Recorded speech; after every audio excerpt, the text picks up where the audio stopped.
may alamat na mas nakakagulat kaysa mismong codes nito.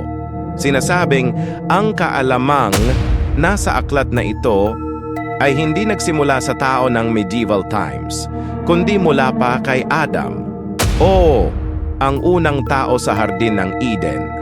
May paniniwala noon na bago pa mawala ang paraiso, may karunungan si Adam tungkol sa language of creation, names of angels, at lihim ng kalikasan.